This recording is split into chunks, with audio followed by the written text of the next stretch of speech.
Selamat malam Bapak Ibu yang dikasihi Tuhan. Kita melanjutkan doktrin, belajar doktrin lagi. Doktrin kedaulatan Allah, dan minggu depan belajar doktrin kedaulatan Allah di dalam keseharian kita. Sebelum kita memulai, mari kita tundukkan kepala, mari kita berdoa. Allah Bapa kami yang bertata dalam kerajaan surga, kami mengucap syukur karena pimpinan dan penyertaan Tuhan. Dan kedaulatan Tuhan, Tuhan boleh tibakan kami di tempat ini. Dan pada kesempatan ini kami mau belajar pada Allah yang berdaulat yang memimpin hidup kami. Kiranya Tuhan boleh beranugerah bagi kami, sehingga kami boleh hidup sesuai dengan pimpinan-Mu. Dan kiranya Tuhan juga boleh berkenan mengatakan isi hati-Mu kepada kami di dalam PA pada hari Kamis ini. Berkati kami semua untuk semakin rindu akan kebenaran firman Tuhan. Belajar secara doktrinal sehingga mengaplikasikan doktrin itu dalam hidup kami sehari-hari. Kiranya Tuhan berbelas kasihan kepada kami. Di dalam nama Tuhan Yesus, Juru Selamat kami yang hidup, kami berdoa. Amin. Doktrin kedaulatan Allah. Ini doktrin yang sebenarnya paling dibenci oleh manusia. Baik orang berdosa, baik juga orang percaya. Kenapa? Kalau doktrin mengenai Allah yang baik kita terima. Allah memang baik. Wajar dong. Allah bijaksana. Ya memang Allah bijaksana. Allah itu suci. Ya suci. Karena kita nggak suci. Tapi kalau berbicara Allah berdaulat. Orang percaya pun, masa iya Allah berdaulat dalam hidupku?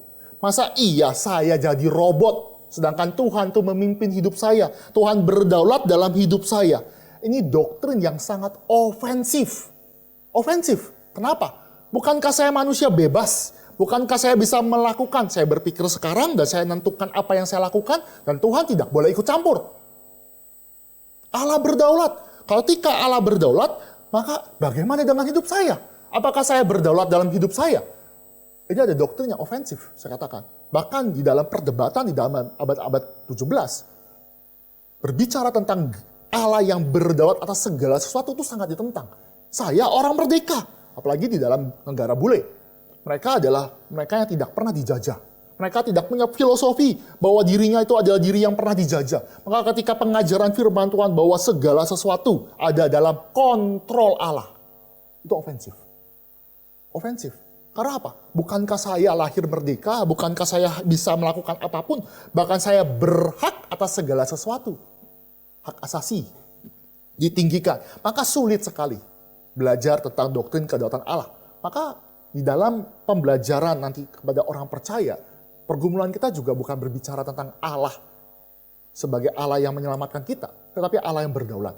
Banyak orang mau menerima Yesus sebagai Tuhan dan Juru Selamat. Juru Selamat mereka percaya. Tetapi kalau satu-satunya Tuhan yang berdaulat dalam hidup kita, tunggu dulu. Masa iya satu-satunya? Coba dong yang lain. Itu ofensif. Maka ini kita belajar dalam kedaulatan Allah. Bagaimana definisinya? Secara definisi tentang kedaulatan Allah. Saya bacakan saja dalam Paul David Tripp di dalam bukunya. It means that God is an absolute control of His word and everything that's happened.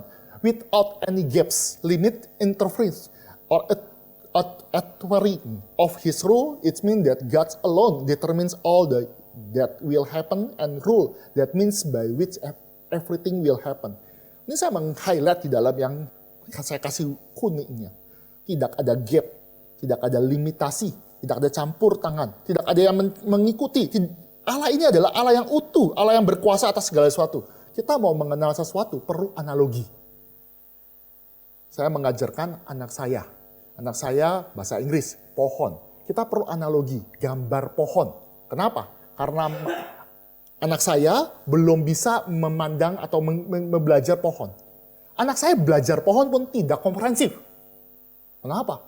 Kalau belajar pohon kan kita gampang ya. Pohon ada rantingnya, ada akarnya serabut. Tetapi bagi dalam pemikiran Tuhan, pohon itu bisa didefinisikan dengan banyak. Dalam arti gini, secara mutlak tanpa ada limitasi. Ini berbicara tentang gini. Kalau kita lihat pohon itu kan ada dalamnya, ada DNA-nya. Ada yang di dalam-dalamnya, ada yang klorofilnya atau apa. Itu Allah mengerti tanpa gap, tanpa limitasi. Jadi dia mengerti segala sesuatu dan dia mengkontrol segala sesuatu. Itu pembelajaran yang kita mesti mengerti. Maka kalau kita berbicara Allah itu absolute control, bahwa dia itu adalah Allah yang berdaulat, berarti Tuhan nggak pernah terkejut. Tuhan tidak pernah bertanya, kok bisa ya? Kok bisa ya terjadi seperti ini? Dia nggak pernah frustasi, depresi. Dia nggak pernah yang namanya berandai-andai. Seandainya, dia nggak pernah terkejut dengan suatu misteri-misteri yang terjadi dalam dunia ini. Dia nggak pernah berharap atau dikatakan dia terlalu wish. Nggak pernah. Kenapa? Dia nggak pernah regret. Regret itu ya menyesal, tidak pernah berharap, tidak pernah menunggu. Semuanya ada di dalam kontrol Allah. Juga, itu berarti juga kita tidak bisa memojokkan Tuhan dengan pertanyaan-pertanyaan. Kok begini Tuhan? Kok begini Tuhan? Enggak. Dia itu enggak pernah perlu menjawab segala sesuatu.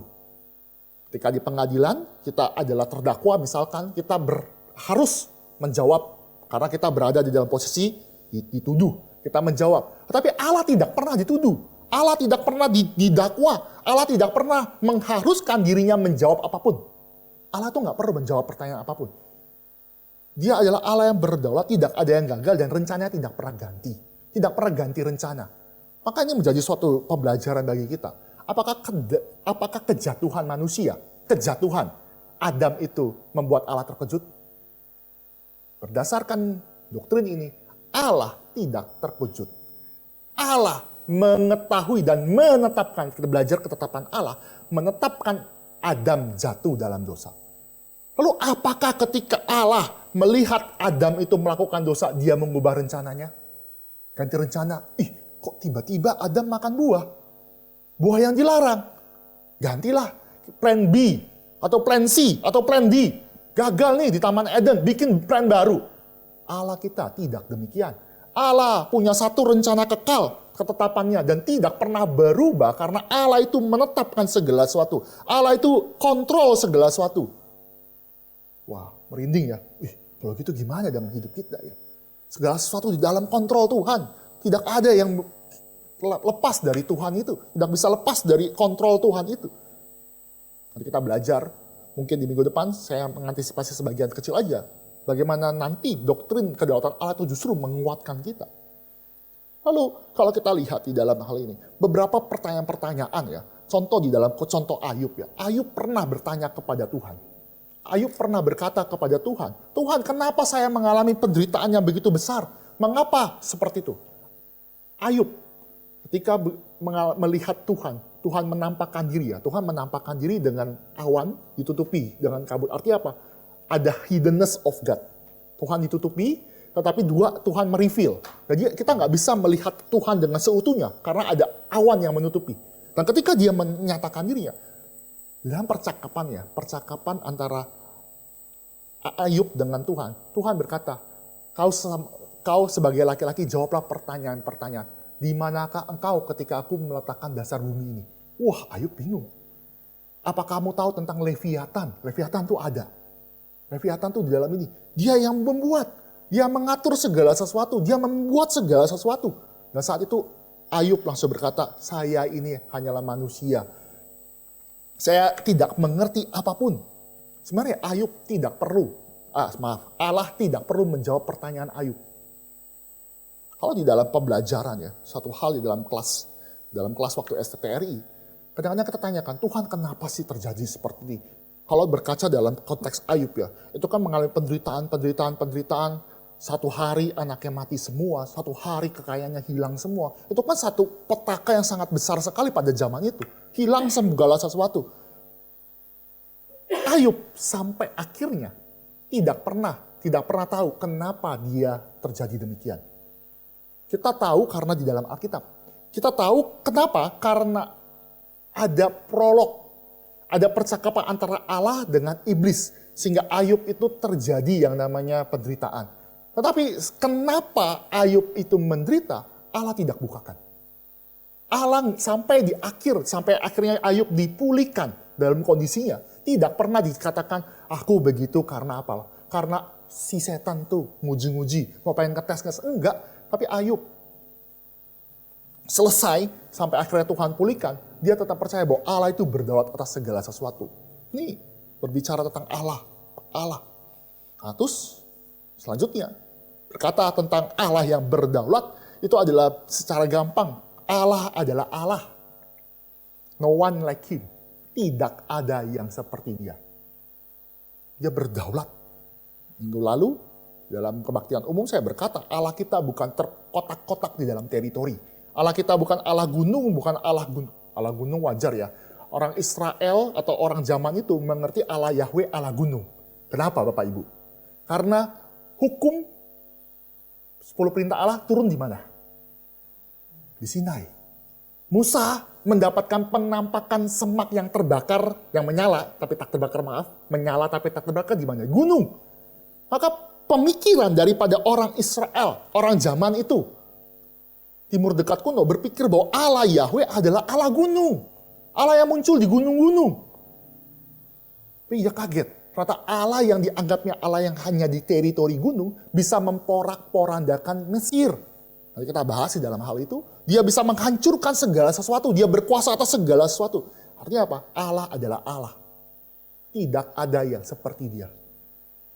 Nah, tentu kita perlu mendisclaimer Allah yang maha kuasa. Allah yang maha kuasa, Allah yang berdaulat ya. Nanti di 3 minggu depan ada Allah yang secara maha kuasa. Saya mengantisipasi. Allah yang berdaulat atau maha kuasa. Maha kuasa itu lebih superior lagi. Saya mau berkata bahwa Allah itu tidak mungkin melakukan bunuh diri rohani. Dia kalau dia maha kuasa, saya berkata maha kuasa dalam konteks maha kuasa omnipoten.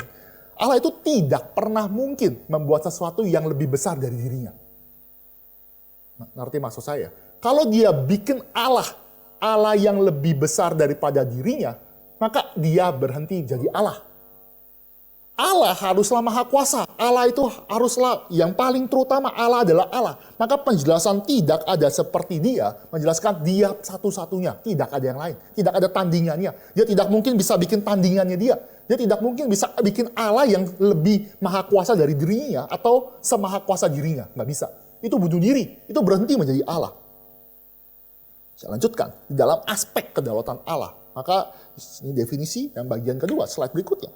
Aspek dalam kedaulatan Allah itu bisa kita lihat di dalam Alkitab itu disamerikan oleh para teolog. Itu pertama adalah God's diri, ketetapan Allah. Ini adalah sesuatu yang ditentukan Allah dari kekekalan. Rencana kekal Allah. Dia menetapkan segala sesuatu. Dia menetapkan penciptaan. Dia menetapkan bahwa Yesus Kristuslah yang akan menebus kita. Dia merencanakan itu di dalam kekekalan berdasarkan kehendak dan kemuliaannya. Kita harus mengerti, Allah menetapkan ini. Sekali lagi, ketetapannya itu tidak mungkin berubah. Ini juga ada atribut selanjutnya. Allah itu tak terbatas. Allah pun juga bijaksana. Dia bisa menetapkan. Bapak Ibu kalau misalnya ikutin catur Grandmaster, itu ada Magnus Carlsen, itu pintar banget. Dia bisa melihat sampai ke berapa step begitu. Tapi tetap namanya dia sebagai top one di dalam yang namanya Grandmaster ya, tetap dia bisa kalah, ada kepleset. Kita bicara tentang kedaulatan Allah. Allah itu punya rencana dan maha bijaksananya itu melampaui daripada manusia. Manusia itu terbatas, Allah kita tak terbatas. Maka ketetapan itu ketetapan yang tidak mungkin gagal, tidak mungkin berubah, nggak mungkin ganti-ganti. Nah, kalau misalnya kita lihat ya, nggak mungkin tiba-tiba ganti plan. Beda dengan manusia. Manusia harus berganti. Kalau misalkan punya kehendak Tuhan A, ya kita harus menyesuaikan kehendak A. Tuhan itu sendiri. Berbeda, kita nggak bisa menggunakan agenda kita, terus dibawa masuk kepada Tuhan, dan Tuhan itu menyesuaikan agenda kita. Itu yang salah. Kita bicara tentang ketetapan Tuhan. Ketetapan Tuhan juga berbicara juga bahwa Tuhan menetapkan manusia jatuh. Tuhan menetapkan Yesus Kristus mati di atas kayu salib. Tuhan menetapkan Yesus bangkit dan terhormati. Tuhan juga menetapkan nanti Kristus akan datang kembali. Ketetapan Tuhan itu pasti terjadi. Iblis tidak mungkin bisa mengganggu-gugat. Iblis bisa berusaha menjatuhkan. Iblis berusaha menggoda. Iblis berusaha menghancurkan, tetapi tidak mungkin. Rencana Tuhan itu gagal. Sebagai contoh ya, Tuhan itu Iblis kan coba-coba ya. Tuhan ketika menyatakan di dalam Kejadian 3 ayat 15 berkata bahwa nanti ada keturunan perempuan yang akan menghancurkan iblis. Bapak Ibu harus tahu ya tentang itu. Injil pertama kali yang dibicarakan bahwa nanti akan ada keturunan perempuan, itu pria, male, maskulin, berarti pria, satu yang akan menghancurkan kepala ular. Dan si keturunan itu akan diremukkan tumitnya. Di dalam perjuangan si iblis itu menghancurkan Allah, Bapak Ibu lihat Kejadian pasal keempat. Kalau Kejadian pasal 4 itu kan ada Kain dan Habel. Kain itu ternyata keturunan ular. Dia berusaha menghancurkan keturunan daripada perempuan. Artinya peperangan antara dua ini, dua keturunan ini, peperangan terus berlanjut. Tetapi kita tahu, peperangan itu sudah ditentukan, yang menang adalah Kristus. Peperangan antar bangsa. Pola ini juga sering terjadi. Contoh lagi ya, contoh ya. Ini kan akhirnya kan kalau dilihat di Kejadian 4 kan, Habel itu akhirnya mati kan, tinggal Kain. Harusnya menang dong. Kan Habel mati, keturunan perempuan tuh nggak ada lagi kan. Tapi Tuhan bangkitkan Set, menggantikan Habel. Tuhan berdaulat atas segala sesuatu. Contoh lagi, misalkan Bapak Ibu tahu ketika Kristus datang ke dalam dunia, muncul raja gila. Bapak Ibu tahu? Herodes. Dia ngapain? Dia bunuh. Nanti kita mau Natal Bapak Ibu, jangan lupa ini. Kita bulan depan Natal. Dia raja gila, psikopat, paranoid, sampai anak-anaknya pun dibunuh. Semua istrinya dibunuh. Kenapa? Karena dia gila kuasa. Bahkan sejarah mengatakan mendingan jadi babinya Herodes daripada jadi anaknya. Babi, dia kan berusaha menjadi seorang Yahudi, dia orang Edom tapi dia berusaha Yahudi. Babi itu nggak boleh dimakan, maka babi hidup bahagia dibandingkan dengan anak-anaknya. Anak-anaknya mati, dibunuhin karena paranoid. Nah, gara-gara dia mendengar berita tentang orang Majus bahwa nanti ada raja berikutnya, apa yang dilakukan raja gila ini? Raja gila ini akhirnya suruh semua anak laki-laki di bawah 2 tahun dibunuh. Itu kan perlawanan kan? Berarti kan melawan. Iblis itu mau menghancurkan Mesias.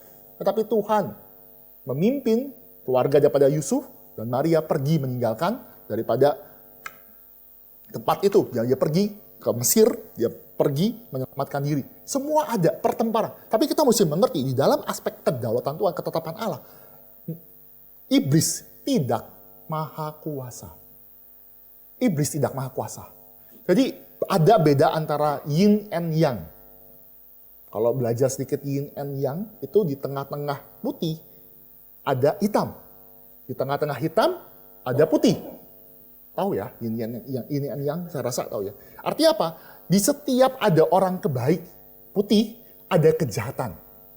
Begitupun juga kebalikannya. Ketika ada orang yang jahat, ternyata ada kebaikan. Kebaikan juga ada kejahatan. Jadi ada yin and yang. Posisinya tuh pasti stabil. Ini adalah filosofi orang Buddha. Jadi selalu stabil. Artinya apa? Semuanya tuh kalau misalkan kebaikan lebih tinggi, suatu saat akan kejahatan akan menyamai. Seolah-olah tuh kejahatan tuh bisa mengalahkan kebaikan. Tapi nanti dulu, kebaikan itu pun juga nantinya dikalahkan kejahatan, kejahatan dikalahkan kebaikan. Berputar-putar terus. Ini kalau Bapak Ibu nonton film Star Wars ya, saya rasa Bapak Ibu harusnya nonton sejaman itu ya. Sejaman Darth Vader ya, Darth Vader. Ya itu, saya jujur itu nontonnya tuh nggak ngerti sebenarnya. Saya masih SD kelas 1, 2, tiba-tiba main Saberlight gitu, saya nggak ngerti. Cuma intinya adalah saya mendapatkan dari pendeta Ivan Pristiono, dia menjelaskan itu ternyata di Darth Vader itu, yang jahat pun ternyata punya kebaikan. Yang versi sekarang yang saya nonton, Luke itu kan baik kan. Dia sebagai The Last Jedi ya kalau nggak salah ya. Ternyata jahat. Loh kan tuh kebalikan yin and yang. Yang baik jadi jahat, jahat jadi baik. Itu terjadi seperti itu. Nah ini konsep yang salah. Konsep yang salah yang kita ketika membaca Alkitab itu konsep yang salah. Alkitab tidak bisa dibaca dengan konsep yin and yang. Kadang-kadang kebaikan menang, kadang-kadang kejahatan menang. Tapi stabil, enggak. Allah berdaulat. Iblis pun tunduk kepada Allah yang maha kuasa ini.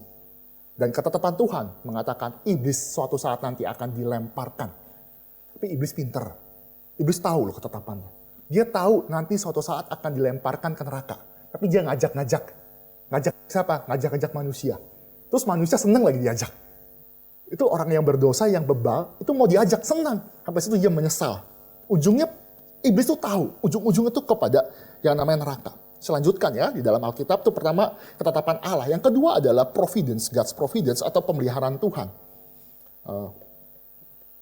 Jadi kalau kita lihat di dalam pemeliharaan Tuhan, alam bukan, ini Vikaris Jeko sudah menjelaskan di dalam khotbah minggu ya, menjelaskan bahwa Allah kita tuh bukan Allah yang pasif, Allah yang seperti deism, Itu yang dia bikin clock, dia bikin jam tangan, terus dia kasih baterai, dia pastikan tuh ini nanti 10 tahun kemudian dia akan bertahan, setelah 10 tahun kemudian akan mati.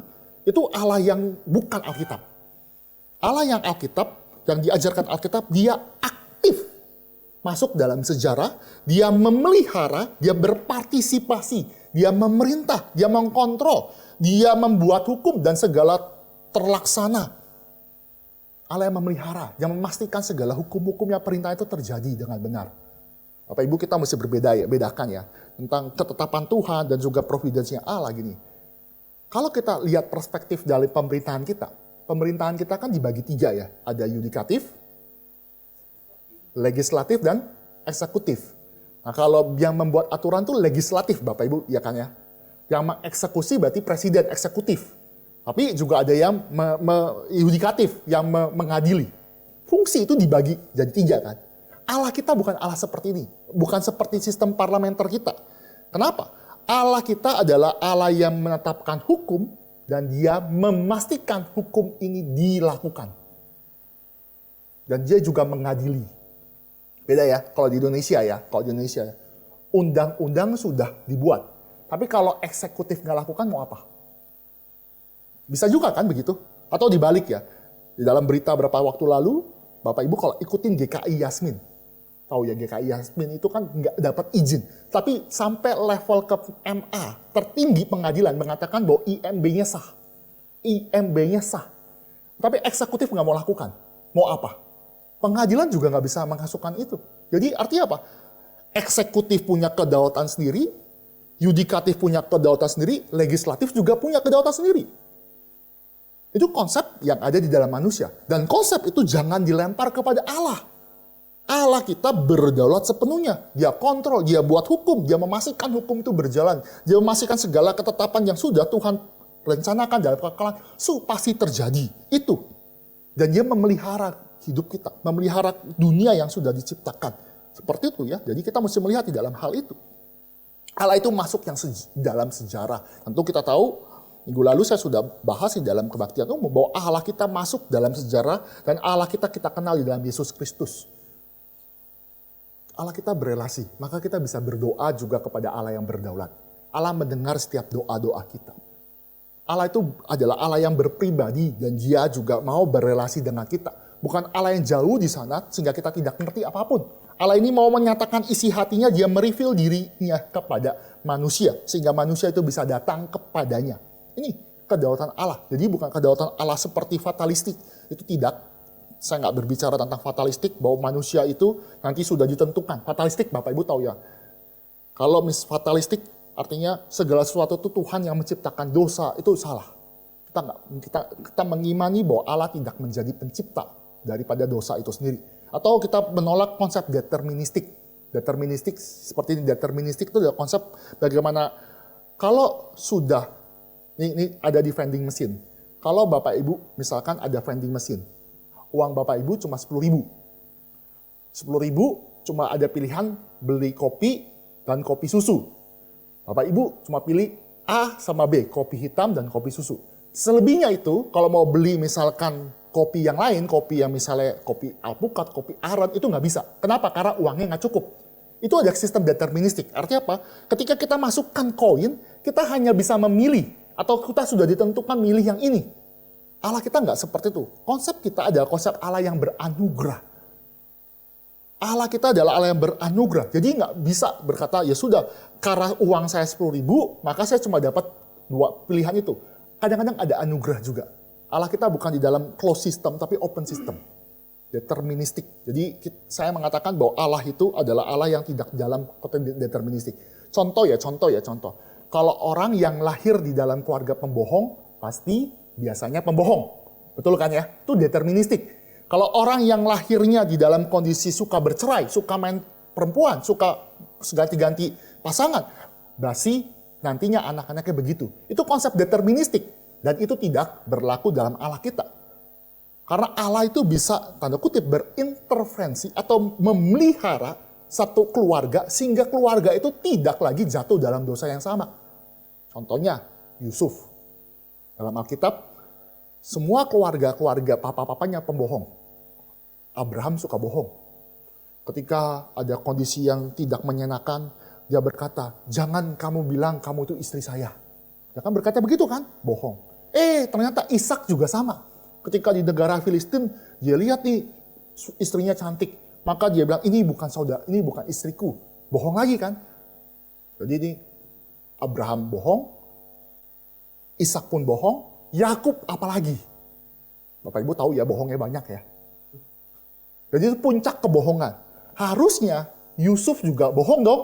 Kan nenek moyangku pembohong, kakekku pembohong, bapakku apalagi pembohong banget. Maka saya wajar dong pembohong. Tapi Yusuf tidak pernah berbohong.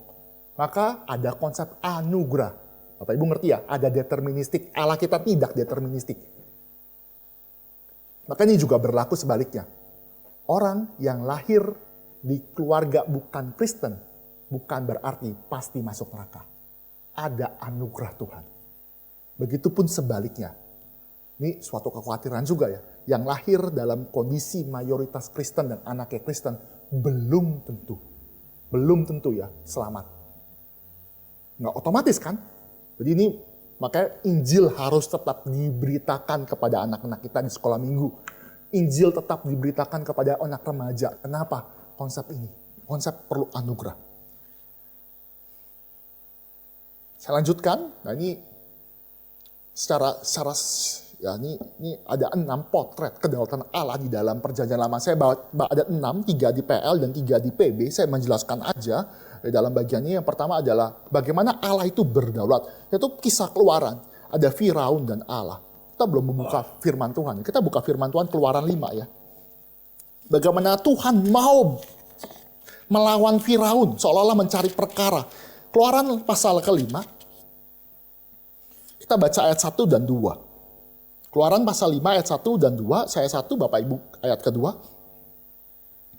Kemudian Musa dan Harun pergi menghadap Firaun. Lalu berkatalah kepadanya, beginilah firman Tuhan Allah Israel. Biarkan umatku pergi untuk mengadakan perayaan bagiku di padang gurun. Ayat kedua.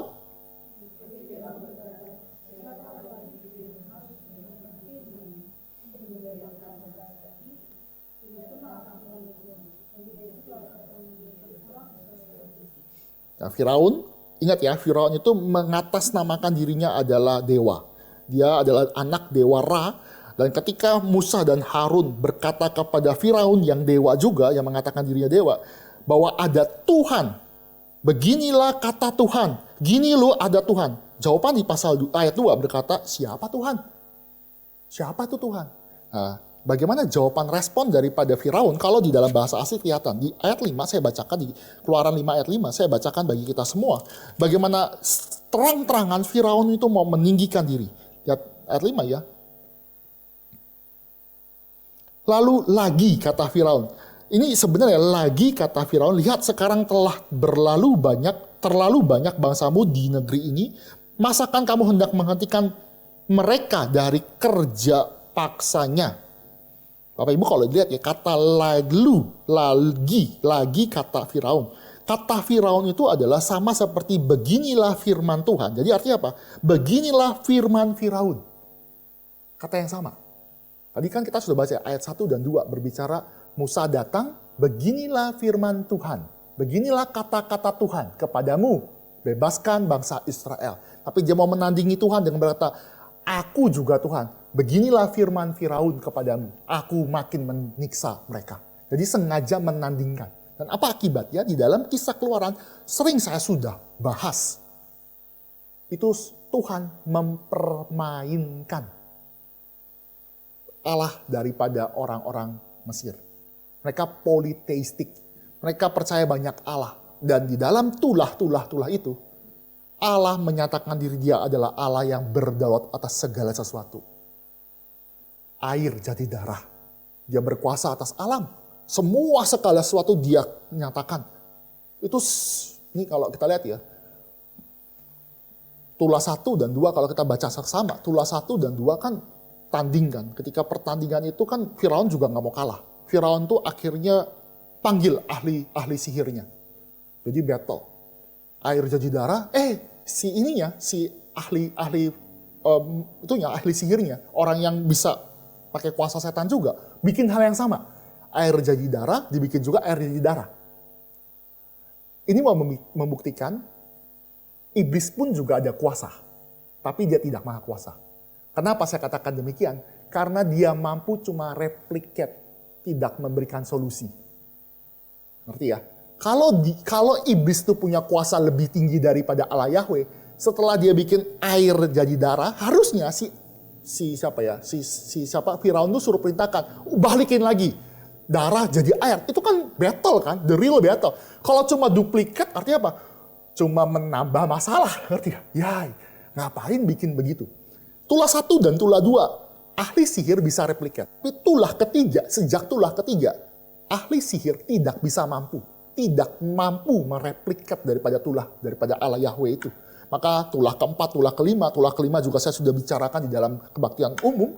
Ada pembedaan antara Israel dan Mesir. Mana mungkin tulah bisa berbeda? Kalau misalkan ke Israel itu nggak kena tulah, kalau ke Mesir itu kena tulah. Nggak mungkin. Mana mungkin gelap itu bisa setengah-setengah. Gelap cuma ada di Mesir. Di Israel itu terang. Nggak mungkin. Hujan es ada di Mesir. Sedangkan orang Israel nggak ada hujan es. Kan nggak masuk akal kalau nggak. Tuhan sedang mempermainkan daripada Firaun. Dipermainkan. Itulah. Jelas sekali, dan juga kalau dilihat ya, kan kalau Firaun itu kan anak dewa Ra itu matahari. Tulah ke-9 itu kegelapan. Bapak Ibu kalau gelap ya sudah lah ya. Saya pernah hidup di dalam masa mati lampu. PLN itu mati lampu berjam-jam. Saya pernah di dalam masa itu. Mati lampu ya sudah panas. Ya, tapi sudahlah panas, nggak sepanas sekarang kan. Tidur memang susah, tapi sudah biasa. Bisa tuh 6 jam. Ya gelap ya sudah gelap. Gelap kan so what gitu loh ya, gelap ya gelap. Tetapi tulah ke-9 itu menjadi simbol bahwa dewa Ra, dewa yang disembah, yang dimerasa dewa tertinggi sudah habis dihancurkan oleh Allah Yahweh. Tobatlah sekarang kata Firaun, tapi Firaun tuh batunya minta ampun. Dan memang di dalam firman Tuhan sendiri yang mengeraskan hati daripada Firaun. Saya lanjutkan. Kalau dilihat ya, ini kan sengaja tadi saya singgung sedikit tentang perlawanan antara Tuhan ya. Antara Allah dan antara iblis dengan Tuhan ya. Ini kan kalau dilihat tadi kan saya bilang Kain dan Habel. Sebenarnya di dalam konsep keluaran juga ada sih. Dengan Firaun itu membunuh anak-anak ke Sungai Nil, itu kan sebenarnya mau menghancurkan umat Allah. Tapi indahnya Tuhan, kedaulatan Tuhan ya. Yang menyelamatkan orang Israel itu justru Musa. Yang diambil dari air. Dibalik. Dan nantinya Firaun nantinya tenggelam di laut. Tuhan judgment, Tuhan kasih penghakiman. Kamu mau pengen main-main sama umat Tuhan, Tuhan balik. Kamu mau buang umat Tuhan ke air, sekarang nanti di akhir hidupmu kamu saya ditenggelamkan. Kalau baca itu tuh spektakuler itu kan saya nggak ngerti ya. Kan, kalau saya di posisi itu mungkin tobat kali ya. Udahlah nyembah Allah Yahweh. Makanya generasi pertama tuh udah ngeliat spektakuler mujizat begitu harusnya tobat ya. Nggak usah main-main sama Tuhan. Itu kan seolah-olah kan itu sudah keren banget lihat dengan mata sendiri. Tapi memang perlu anugerah ya. Saya lanjutkan kisah keluaran. Bapak Ibu bisa lihat ya. Allah itu berdaulat. Di Mesir diporak-porandakan. Selanjutkan. Nah ini kisah kedua adalah Daniel dan Raja Nebukadnezar. Nebukadnezar, benar ya tulisannya. Nebukadnezar, Bapak Ibu, ini bukan kisah di Daniel itu bukan Sadrak, Mesak, Abednego atau cerita tentang gua singa, enggak. Ini berbicara tentang Allah itu berdaulat juga di Babelonia. Allah juga memerintah di Babelonia. Tahu dari mana? Di dalam Daniel ya, kita buka Daniel ya, kita buka. Bapak Ibu buka Daniel, kita lihat. Nah, kita mungkin langsung aja Daniel ya, Daniel pasal 4 ya. Biar kita bisa lihat.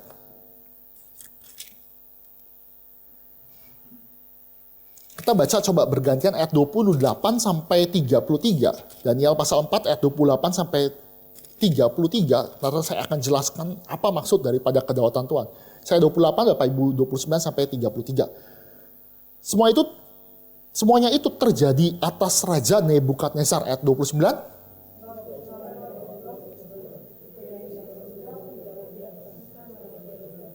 Berkatalah raja, ini Raja Nebukadnezar ya. Bukankah itu Babel yang besar itu, yang dengan kekuatan kuasaku dan untuk kemuliaan kebesaranku telah kubangun menjadi kota kerajaan.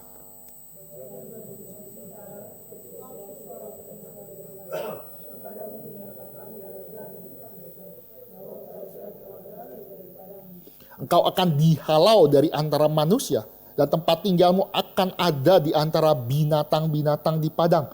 Kepadamu akan diberikan makanan rumput seperti kepada lembu, dan demikianlah akan berlaku atasmu segala 7 masa berlalu. Hingga engkau mengakui bahwa yang maha tinggi berkuasa atas kerajaan manusia, dan memberikannya kepada siapa yang dikehendakinya. 33.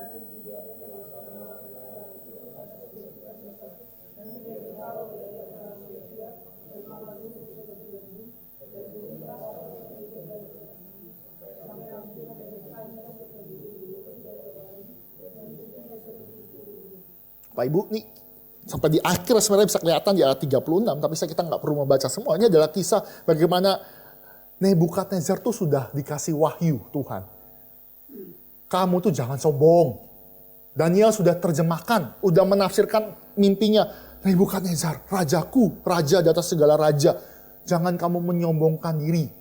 Nanti kamu akan mengalami suatu musibah, kamu akan menjadi seperti binatang lembu. Akhirnya 12 bulan, cuma 1 tahun setelah peristiwa itu kita sudah baca. Dia lagi jalan-jalan, mungkin jalan-jalan ke Taman Gantung. Jalan-jalan lagi kelihat ke mahakuasaan. Emang Nebukadnezar sangat berkuasa pada zaman itu. Dia sombong. Belum selesai bicara. Akal budi manusia ini. Kehebatan manusia kan akal budi ya, punya kemampuan akal budi. Saat itu juga diambil. Jadi lembu. Bingung gak? Manusia akhirnya jadi lembu, tinggal di padang. Dia punya embunnya. Dan raja adalah segala raja. Direndahkan serendah-rendahnya. Dan bagaimana Tuhan mempermainkan Nebukadnezar. Setelah dia mengakui bahwa dia bukan siapa-siapa. Dia harus mengakui yang maha kuasa. Maka Tuhan memberikan kembali akal budinya. Seolah itu dipermainkan bolak-balik. Ini kan gak mungkin kalau bukan Tuhan yang berdaulat. Tuhan yang menyatakan diri. Tuhan yang memimpin, yang membangkitkan bangsa-bangsa. Yang juga bisa menghancurkan bangsa-bangsa. Raja Nebukadnezar akan berlalu. Seperti itu. Allah yang berdaulat. Allah yang bukan berdaulat di Mesir, di Israel, tetapi di Babilonia.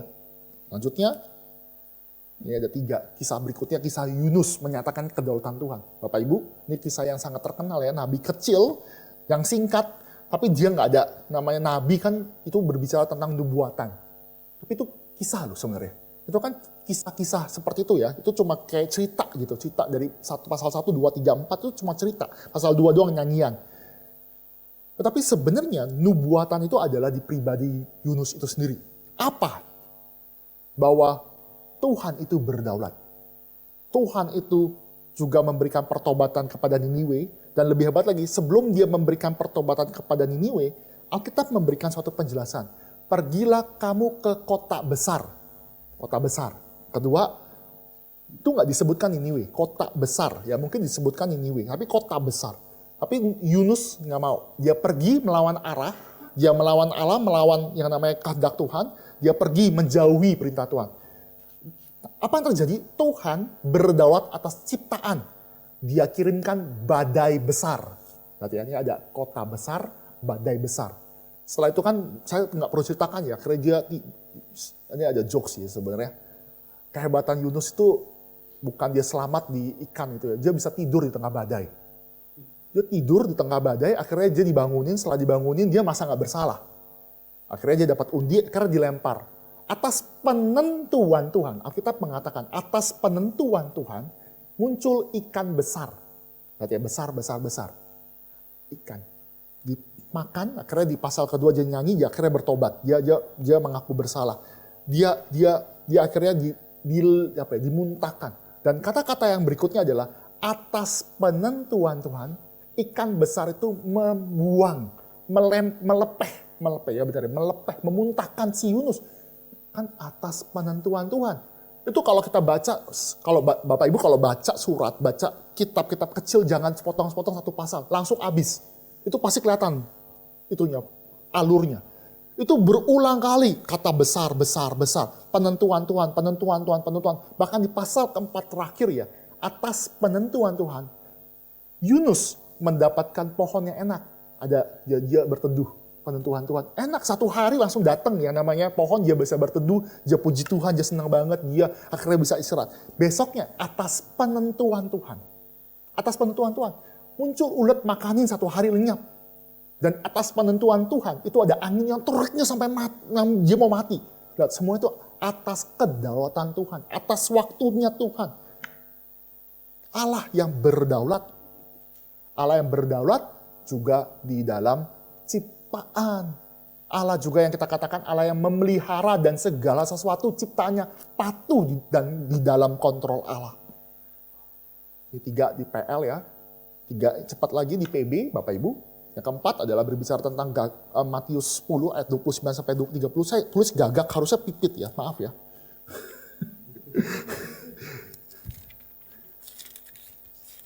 Matius 10 kita baca aja. Matius 10 ayat 29 sampai 30 ya. Saya 29, Bapak Ibu 30 ya. Bukankah burung pipit dijual 2 ekor seduit, namun seekor pun daripadanya tidak akan jatuh ke bumi di luar kehendak Bapamu? Bapak Ibu ini 29, 30, Yesus sendiri yang berkata, Tuhan memelihara burung. Dan burung pun tidak jatuh tanpa sepengetahuan atau seizin Tuhan. Ini ketika saya baca, Paul David Tripp pernah ketika dia baca ini ya, belajar tentang perikop mengenai Matius 10 ini, dia googling seberapa banyak burung yang mati di wilayah Amerika. Banyak.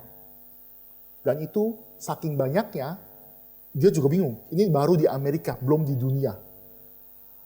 Akhirnya Paul David Tripp berkata dengan jelas, semua burung-burung itu jatuh juga di dalam penentuan atau dikatakan di dalam sepengetahuan Tuhan. Dan dia mengcounter lagi, menjelaskan lagi di ayat 30 dijelaskan rambut kita pun Tuhan bisa hitung. Kita pun nggak berkuasa ya. Ya sekarang sudah bisa menghitamkan dan memutihkan ya. Tapi zaman itu kan cuma Tuhan doang yang bisa mampu ya. Ini mau membicarakan bahwa Tuhan itu berdaulat atas hidup kita dari hal yang kecil. Jadi nggak cuma yang besar. Allah kita berdaulat hal yang kecil. Spurgeon pernah berkata, debu aja tuh Tuhan tentukan. Segala sesuatu Tuhan menyatakan. Ini adalah pemeliharaan Tuhan. Tuhan berdaulat atas hal-hal yang kecil. Tadi kan Nebukadnezar, ikan besar, Yunus ikan besar, semua yang besar-besar. Sekarang masuk ke dalam hal yang detail yang kecil, Tuhan pun berdaulat. Lanjut lagi, saya cepat nih, ini karena pengulangan, ini pertobatan orang Gentiles. Nah ini orang-orang yang tidak mengenal Tuhan di dalam Kisah Para Rasul 13. Saya bacakan satu ayat saja sebagai ayat kuncinya, Kisah Para Rasul pasal 13. Saya baca ayat 48 bagi kita semua. Ini ketika firman Tuhan diberitakan kepada orang-orang di sana, ada orang yang tidak suka sama pemberitaan firman Tuhan, tapi puji Tuhan di ayat 48, suatu sukacita. Mendengar itu, bergembiralah semua orang yang tidak mengenal Allah, orang Gentiles, dan mereka memuliakan firman Tuhan. Dan semua orang yang ditentukan Allah untuk hidup yang kekal menjadi percaya. Jadi kata kuncinya semua orang yang ditentukan Allah untuk hidup kekal menjadi bertobat, menjadi percaya. Ini kan ada perdebatan, penolakan dari firman Tuhan. Ternyata ada orang-orang yang Gentiles, orang-orang yang tidak punya hukum Taurat, akhirnya ditentukan Tuhan percaya. Terakhir, ini yang keenam, Paulus di Athena, ini ada perdebatan di Areopagus. Ketika itu Paulus melihat ada untuk dewa yang tidak dikenal. Langsung dia berkhotbah. Saya akan menceritakan dewa atau Allah yang tidak kamu kenal yang sekarang datang ke dalam Yesus Kristus. Menyatakan bahwa Allah yang saya nyatakan, yang saya beritakan, saya khotbahkan tidak tinggal di kuil buatan manusia. Itu terjadi. Jadi ini membicarakan kepada kita bahwa Paulus sedang berkhotbah. Tapi di dalam bagian ini ada pertobatan. Mereka bertobat. Kisah Para Rasul 17. Jadi ada pertobatan. Paulus memberitakan firman Tuhan. Dan orang-orang di Athena itu ada beberapa yang percaya. Allah berdoa. Tambahan lagi ya. Ini banyak sekali mengenai kedaulatan Tuhan. Matius. Kita buka Matius 19. Bapak Ibu lihat Matius.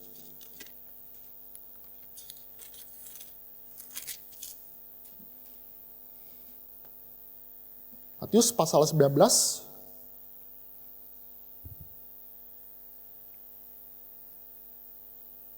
Kita baca bergantian ayat 23 sampai 26. Saya 23, Bapak Ibu 24 sampai kita 26. Matius 19, 23 sampai 26. Yesus berkata kepada murid-muridnya, "Aku berkata kepadamu sesungguhnya sukar sekali bagi seorang kaya untuk masuk ke dalam kerajaan surga." Ayat 24.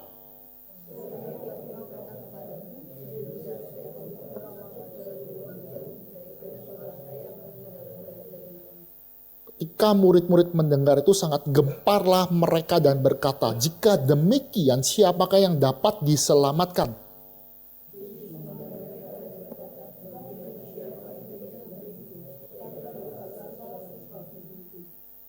Ya, unta masuk ke lubang jarum.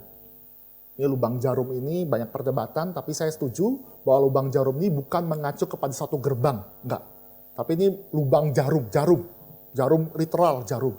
Unta masuk lubang jarum kan nggak mungkin lah. Itu nggak mungkin lah sebenarnya. Hiperbola lah kata-kata itu. Nggak mungkin lah masuk ya. Maka berkata, ini nggak mungkin masuk kerajaan surga. Memang nggak mungkin. Kalau bukan Tuhan yang menganugerahkan. Kalau bukan Tuhan yang menyatakan kehendaknya. Kalau bukan Tuhan yang berdaulat menyelamatkan. Jadi ini banyak sekali potret-potret kedaulatan Allah. Baik perjanjian lama dan perjanjian baru. Mengapa ada perjanjian lama dan perjanjian baru? Mau menceritakan bahwa Allah kita adalah Allah yang sama, yang berdaulat. Dan kisah kedaulatan Allah yang paling klimaks itu di dalam Kristus. Kristus loh. Kita lahir, nggak pernah milih-milih kan mau lahir di mana. Saya lahir di Jakarta, istri saya lahir di Magelang. Dia nggak bisa kan milih-milih waktu dinas, papa mertua, mama mertua saya ada di Jayapura. Dia lagi dinas di Papua. Akhirnya dia lahir di Magelang. Kita juga terima nasib aja kan. Lahir di sini, lahir di Indonesia, lahir di tempat ini, juga kita terima nasib. Tapi Tuhan, ketika Kristus inkarnasi, dia mengatur. Tahu dari mana? Ada kaisar gila namanya Kaisar Agustus. Baca itu penting loh. Kaisar Agustus itu ada pentingnya. Dia bikin survei. Sensus penduduk. Dia suruh semua orang kembali ke kota asal. Akhirnya si Yusuf dan Maria terpaksa, atau dikatakan dalam ketetapan Tuhan, kedaulatan Tuhan, mereka pindah dan masuklah ke Bethlehem, kampung halaman dia. Dalam khotbah, pendeta Dr. Citentong kadang-kadang dia khotbah di dalam yang namanya Natal, ada perbedaan antara Yesus dengan manusia biasa. Yesus itu datang ke dalam dunia, kita lahir. Beda ya. Yesus datang. Artinya apa? Posisinya di mana? Dia datang. Berarti ya, kalau datang kan dia eksis dan dia datang ke dalam dunia. Berarti dia udah eksis. Kalau kita lahir, artinya apa? Kita belum eksis. Kita lahir, terima nasib. Tuhan datang ke dalam dunia. Jadi Allah itu adalah yang berdaulat dan masuk ke dalam sejarah. Terus apalagi yang Tuhan menyatakan kedaulatan dia. Dia juga menentukan kematiannya. Oh, kita mungkin bisa ya menentukan kematiannya. Ada yang mau coba bunuh diri gitu. Saya nggak mengencourage ya. Lompat gitu. Kalau lompat, kalau jatuhnya kepala ya mungkin meninggal. Tapi kalau kaki dulu ya patah kaki. Nggak bisa lah, kita nggak bisa. Tapi Tuhan sendiri menentukan kapan dia meninggal. Dengan cara apa dia meninggalkan dunia. Dia meninggal dengan cara mati di atas kayu salib. Dan dia juga menentukan kebangkitannya hari ketiga. Saya percaya bahwa Allah Bapa membangkitkan. Ini ada perdebatan, saya nggak masuk dalam perdebatan. Tapi dia memegang segala sesuatu. Dan segala sesuatu tidak ada yang kebetulan. Dan Allah yang berdaulat yang kita kenal dalam Yesus Kristus itu pun nanti yang berdaulat itu akan datang lagi ke dalam dunia. Datang lagi bukan jadi orok. Bukan jadi kecil lagi. Dia bawa pasukan malaikat. Keren itu, The Last Battle, Armageddon. Kan keren ya, keren Armageddon.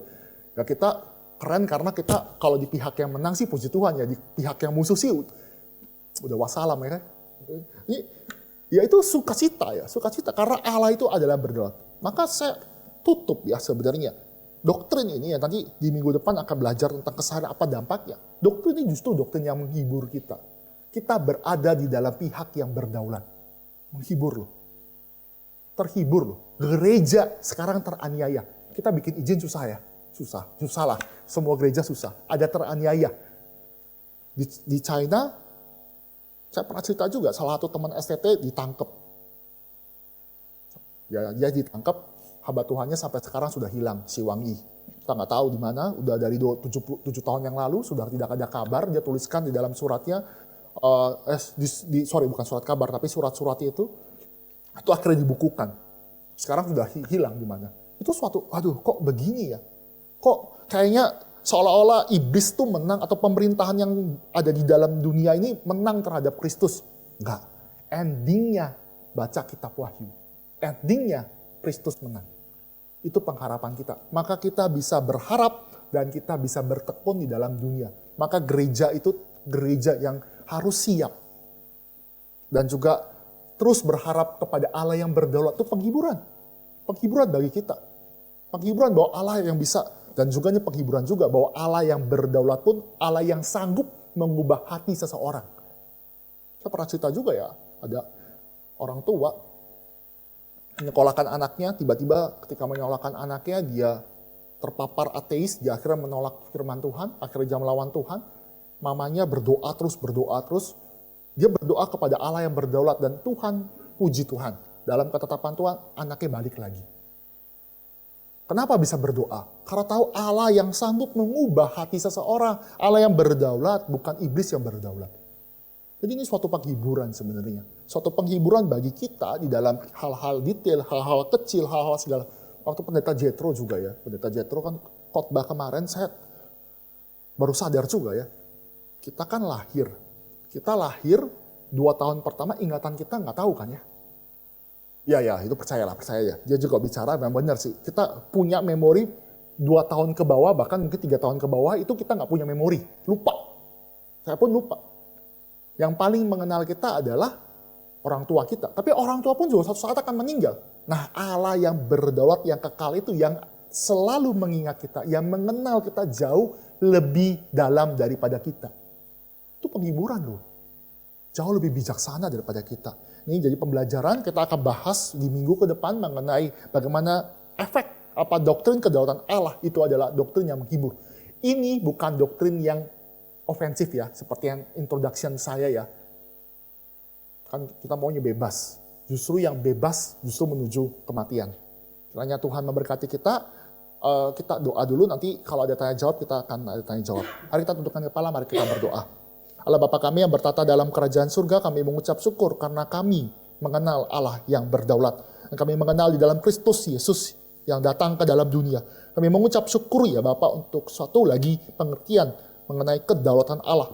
Karena kami sebagai umat Allah yang sudah menang dan menyadari bahwa Engkau Allah yang berdaulat atas hidup kami. Juga boleh dipimpin oleh kebenaran-Mu, pimpinanmu, dan kiranya kami orang yang taat dan bersyukur kepada Engkau, karena Engkaulah Allah yang memimpin hidup kami. Terima kasih ya Bapak, kiranya Tuhan terus memberkati gereja ini menjadi saluran berkat, menjadi suatu pendewasaan bagi jemaat untuk melihat bahwa kami adalah gereja yang terus mengadarkan kepada Engkau saja. Di dalam nama Tuhan Yesus kami berdoa. Amin.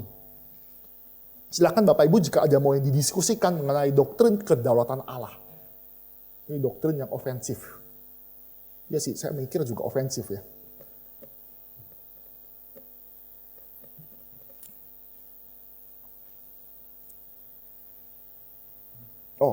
Pak Ali.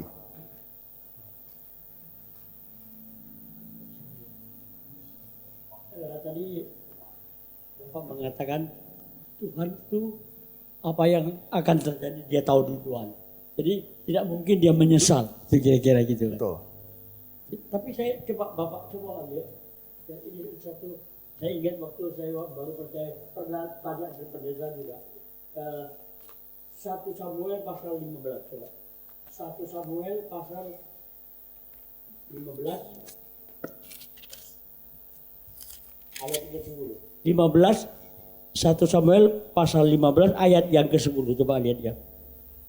Lalu datanglah firman Tuhan kepada Samuel, demikian, aku menyesal karena aku telah menjadikan kamu aku dan tidak lelah berbalik daripada aku dan tidak melaksanakan firmanku. Tuhan menyesal, betul kan? Ya. Jadi bagaimana keterangan Bapak? Oke, terima kasih Opali. Dan ini pertanyaan yang sudah saya antisipasi sebenarnya. Tuhan menyesal. Kok Tuhan menyesal ya? Ini menyesalnya kita tuh bukan menyesalnya versi kita ya. Ini bukan menyesal misalkan orang tua atau siapapun bilang, ih saya menyesal melahirkan kamu. Udah kalau perlu kamu saya buang aja. Enggak, itu kan sedih banget gitu ya. Enggak, bukan seperti konteks meluas. Sekali lagi kita di dalam definisi kedaulatan Tuhan. Allah yang berdaulat itu bukanlah di dalam konsep manusia. Mengapa dituliskan Allah menyesal? Karena kata-kata ini adalah kata yang mungkin bisa mewakili Allah.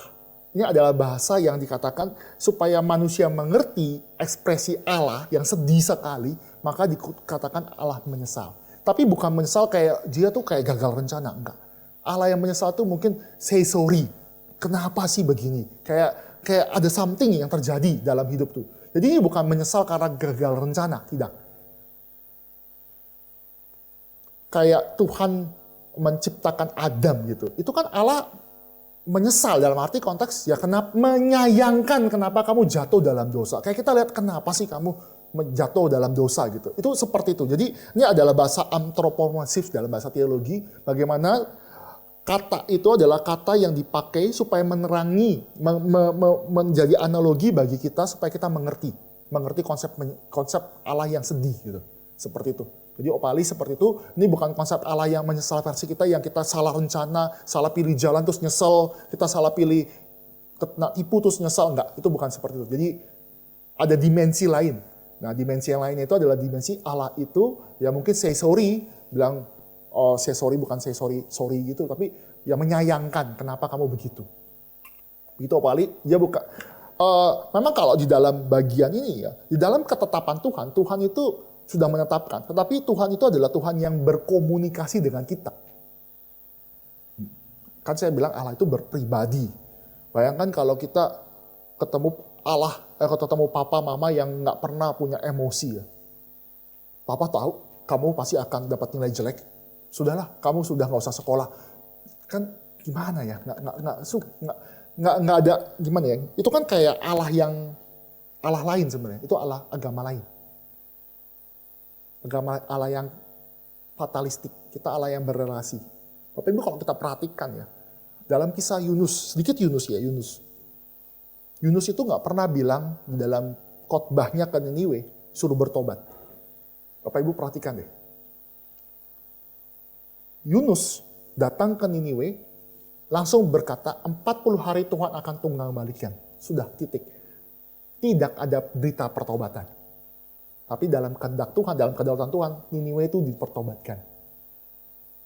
Seperti itu. Jadi ini, ya seperti itu lah ya, membicarakan. Ada beda kualitas ya sebenarnya. Oke, ada pertanyaan lain? Mengenai kedaulatan Tuhan. Silakan.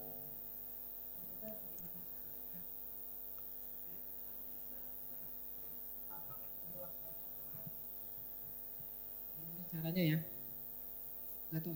Pertanyaan saya ini lebih kepada untuk refleksi. Kalau saya tunduk mutlak kepada Allah dan ambisi pribadi untuk memuliakan Allah, nah itu gimana? Oh gini, kadang-kadang kita mesti coba dulu ya. Memang dalam keberdosaan atau kedagingan kita ya, kita orang percaya mungkin ada kedagingan, ada kelemahan kita cenderung menolak Tuhan itu berdaulat. Sekali lagi ya, kita percaya Yesus juru selamat. Tapi Yesus bukan satu-satunya Tuhan. Saya menjadi Tuhan juga. Untuk bagian ini, Tuhan berdaulat deh. Tapi bagian memori kecil dalam hidup, Tuhan nggak boleh ikut campur ya. Nah itu salah. Itu prinsip salah. Maka dalam hal ini ya, kita harus mengerti juga atribut Allah selanjutnya. Allah kita bijaksana. Mungkin cara kita cuma sampai level 1, 2, 3 step ahead gitu ya. 1, 2 langkah. Allah kita jauh lebih bijaksana dibandingkan kita. Waktu KKR regional ya bukan di dalam Cikarang, tapi di gereja di mana saya pernah melayani juga di situ, ada ibu-ibu baru pertama KKR regional. Hari Senin biasa observasi. Hari kedua dia khotbah, dikasih khotbah. Ibu-ibu itu kan punya paradigma, punya pengalaman khotbah mendingan di ruang kelas. Ya khotbah di ruang kelas. Bagus, baik, puji Tuhan. Hari Rabu atau hari Kamis beberapa hari kemudian, kepala sekolahnya bilang, "Bu, pindah aja ya Bu, jangan di ruang kelas, di perpustakaan." Nah, langsung dia pikir, perpustakaan. Mereka pikir perpustakaan tuh sempit, banyak buku, berantakan. Terus banyak orang lihat, mendingan ruang kelas. Dia ngotot-ngototan sama apa tuh Pak? Sama kepala sekolahnya. Akhirnya ya namanya kepala sekolah, akhirnya udahlah nyerah. Akhirnya kita ke library, ke perpustakaan. Ternyata di perpustakaan, Tuhan punya rencana lain. Dia berkhotbah lebih baik lagi. Dia bilang, memang ya manusia tuh sok bijaksana, Tuhan sudah pimpin. Terus yang lebih hebat lagi ya, waktu ini yang lain ya. Dalam bijaksana Tuhan ya, dalam bijaksana.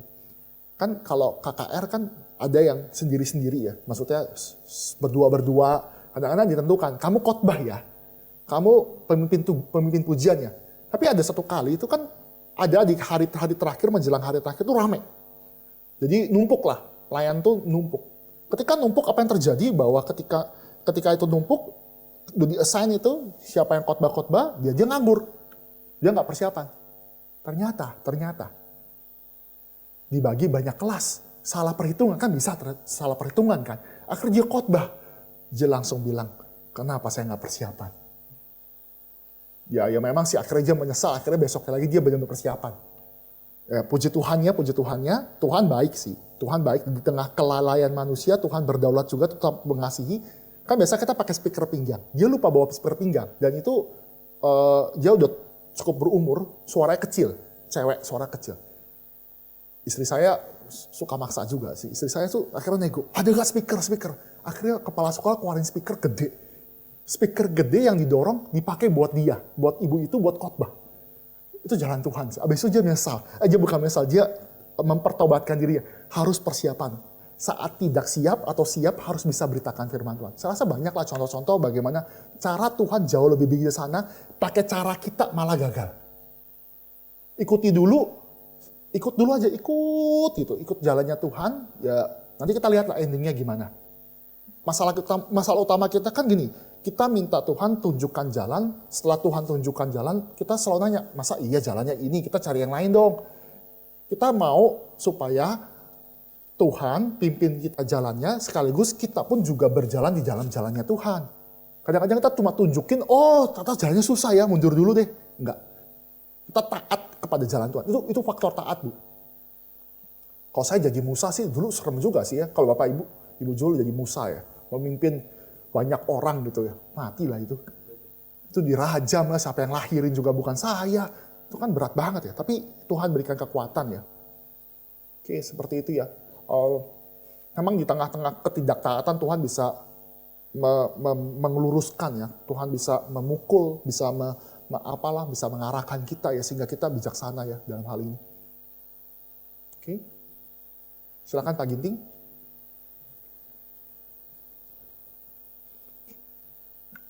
Ini pertanyaan agak sulit juga ya Pak ya. Kira-kira pada waktu Adam sebelum jatuh di dalam dosa, dia juga mempunyai keinginan daging ya. Kita sudah jatuh di dalam dosa, juga mempunyai keinginan daging. Sekarang kalau kita baca Roma ya, bahwa kita tidak mau melakukan dosa, roh yang ada di dalam hidup kita sebagai orang yang sudah ditebus oleh Tuhan, kita mau supaya kita bisa taat kepada firman Tuhan dan kita tidak melakukan dosa. Sedangkan yang kita lakukan adalah apa yang dikehendaki daging kita. Ya. Sehingga jatuh lagi kita di dalam dosa walaupun kita sudah menerima Yesus sebagai Tuhan dan Juru Selamat. Sekarang pada waktu di dalam Taman Eden, Adam dan Hawa juga mempunyai keinginan daging tentunya. Tapi dia di sana belum jatuh di dalam dosa. Sehingga dia bisa berdosa, bisa tidak berdosa. Kalau kita kan di dunia ini sekarang ini orang Kristen pun tetap berdosa. Lebih banyak berdosanya kan. Iya, Karena oke. kita sudah naturnya berdosa. Kira-kira perbedaan keinginan daging pada waktu manusia belum jatuh di dalam dosa dan sesudah manusia jatuh di dalam dosa tapi sudah diselamatkan di dalam Yesus Kristus oleh pekerjaan Roh Kudus. Bedanya apa ya Pak? Iya, Pendeta? bedanya Oke. apa? Memang saya nggak bisa menspekulasi ya di dalam Kejadian 1 dan 2 tidak berbicara tentang keinginan daging. Tapi saya percaya dalam konteks ini Pak Ginting harus mengimani bahwa Adam dan Hawa sangat mencintai Tuhan ketika Kejadian 1 dan Kejadian 2. Saking cintanya, iblis tuh harus datang menggoda. Artinya apa? Iblis itu harus menggoda Adam dan Hawa sehingga dia jatuh dalam dosa. Beda dengan kita. Kita di Taman Eden, kemungkinan besar sebelum Tuhan selesai berbicara firman Tuhan, kita sudah makan buah. Jadi apa? Kita sudah dalam natur berdosa. Maka keinginan daging kita pasti melakukan sesuatu yang jahat. Anak saya suruh bilang jangan lompat-lompat di kasur ya. Dia bukan stop, malah bersuka cita. Semakin tinggi lompatnya saya semakin pusing. Kenapa dia bisa? Ini kan melanggar ya. Tapi semakin dilanggar semakin semangat dilanggar. Bayangkan kalau kita di Taman Eden ya. Jangan kamu makan buah yang ada di tengah-tengah. Belum selesai kita udah makan. Apa? Dimakan. Itu kita kalau di Taman Eden. Saking Adam dan Hawanya itu, saya pakai istilah keinginan daging walaupun nggak ada di dalam ini. Saking keinginan dagingnya sangat menyenangkan hatinya Tuhan, itu sampai harus digoda oleh iblis sehingga jatuh. Itu bedanya. Nah setelah kita diselamatkan Tuhan, nah keinginan daging kita bisa kita kalahkan. Keinginan daging kita bisa perbarui. Artinya apa? Kita punya natur yang baru untuk bisa mengalahkan keinginan daging. Seperti itu. Jadi kita bisa melawan, kita diberikan kuasa. Dan mungkin itu saja ya Pak. Ini sebenarnya tesisnya Bang Hendra, sebenarnya baru dia bahas tentang Roma 7 ya Pak, Roma berapa ya? Roma 7 kalau nggak salah. Ini tesisnya dia, saya ditanya waktu di RSC, saya jujur tidak susah sekali jawab di Roma 7 itu kalau nggak salah ya. Itu apakah Paulus itu berbicara sebelum dirinya jatuh dalam dosa? Sebelum dia bertobat, maka dia bilang dia celakalah aku karena punya tubuh. Atau dia berbicara di dalam kondisi setelah terima Kristus. Itu perdebatan. Nah saya jujur pernah baca, lupa Pak Ginting. Mungkin bisa, Bang Hendra lagi sudah selesai tesis, dia temanya itu, tentang itu. Saya cuma bisa jawab itu aja. Perdebatan Paulus itu di Roma itu apakah dia pas sebelum bertobat atau sesudah bertobat, saya nggak tahu. Secara klasik ya, reform klasik itu berbicara masa lalu Paulus sebelum dia terima Kristus.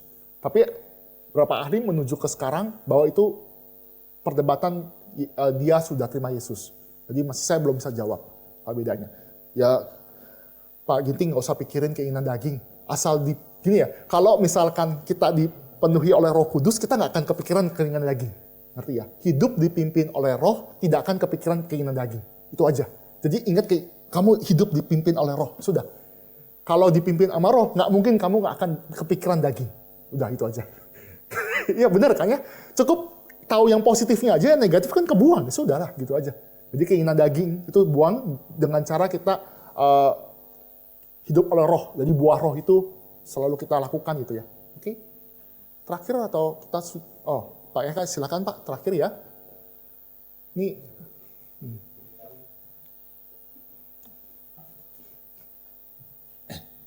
mau nanya Pak, apakah doa bisa mengubah ketetapan Allah?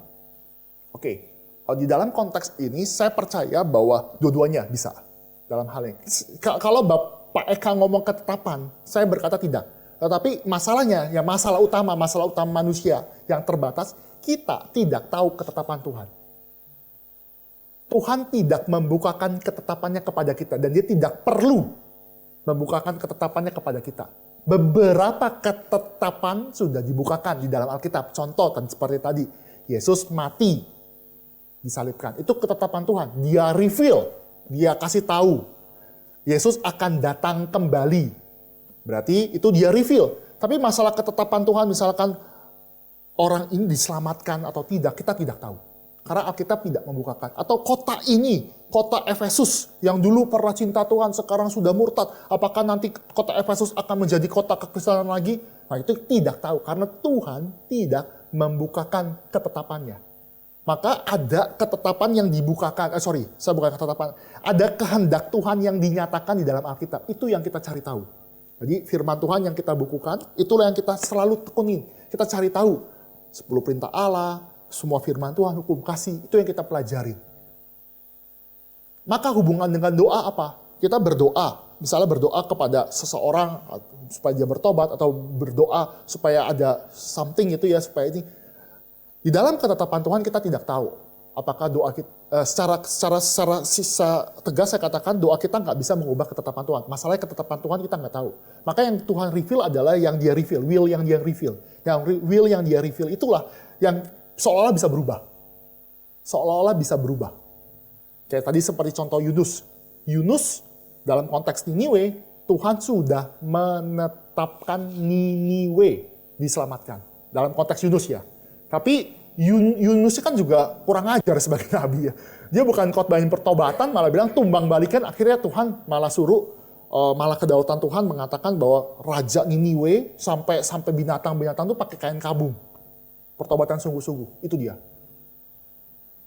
Jadi, saya percaya doa-doa kita, doa-doa secara pribadi gitu, ada beberapa ya memang mengubah ya, bisa mengubah sesuatu yang di dalam konteks yang sudah reveal ya, sudah reveal seperti itu. Oh, yang di itu, Egypt. Ya, itu salah satu contohnya. Saya nggak memverifikasi ya, ke sana sih orang Mesir, kisahnya kan dramatis ya. Orang Mesir dikucilkan, tempat-tempat yang kecil, tiba-tiba Tuhan itu berdaulat, bikin cowak di goa, tiba-tiba jadi tempat mimbar, jadi keren, itu keren juga sih. Cuma saya nggak belum verifikasi. Ya itu, ya itulah Pak Eka ya. Kita tetap harus berdoa sih. Karena Tuhan mengajarkan kita doa Bapa kami. Jadi jangan stop, orang reform jangan stop berdoa ya. Karena Tuhan mengajarkan kita doa Bapa kami. Berikanlah kami pada hari makanan kami yang secukupnya. Jadi boleh. Minta sama Tuhan. Justru emang Tuhan mau dia minta. Saya lupa ingat apa Pak Agus Marjanto, apa Bu Inawati Tedi. Kadang-kadang di dalam orang tua itu kan juga kayak gini ya. Orang tua yang bijaksana tahu kalau anaknya suatu saat akan butuh laptop. Dia masuk kuliah butuh laptop. Tapi kan kadang-kadang orang tua tunggu sampai anaknya itu minta. Supaya apa? Supaya dia tahu bagaimana dia menyayangi laptop. Memelihara menjaga laptop. Bayangkan biasanya kalau kita dapat laptop langsung tanpa diminta, biasanya laptop itu langsung cepat rusak. Ngerti maksud saya ya? Nah itu Tuhan mendidik umatnya seperti itu. Itu contoh yang bisa jadi benar, bisa jadi, saya rasa seperti itu contoh yang lumayan oke lah ya. Orang tua kadang-kadang kan tahu kebutuhan bijaksana, seperti Tuhan bijaksana. Dia tunggu kita membutuhkan, sampai kita minta sama Tuhan, jadi kita sungguh-sungguh mengucap syukur atas anugerah yang Tuhan berikan. Seperti itu. Jadi tetap bisa berdoa. Ya Pak Eka. Oke ya, sepertinya. Kita stop sampai sini. Mari kita tundukkan kepala, mari kita berdoa. Allah Bapa kami yang bertata dalam kerajaan surga, sekali lagi kami mengucap syukur kepada Engkau. Engkaulah Allah yang memimpin hidup kami. Dan kiranya Tuhan juga yang terus memberkati kami, menguatkan kami. Dan terus juga memberikan pimpinan dan penyertaan daripada Engkau saja. Kami berdoa ya Bapa, kiranya anugerah dan juga pimpinan daripada Engkau saja. Pada Allah Tritunggal boleh menyertai kami. Di dalam nama Tuhan Yesus kami berdoa. Amin. Bapak Ibu silakan duduk. Tuhan memberkati kita semua.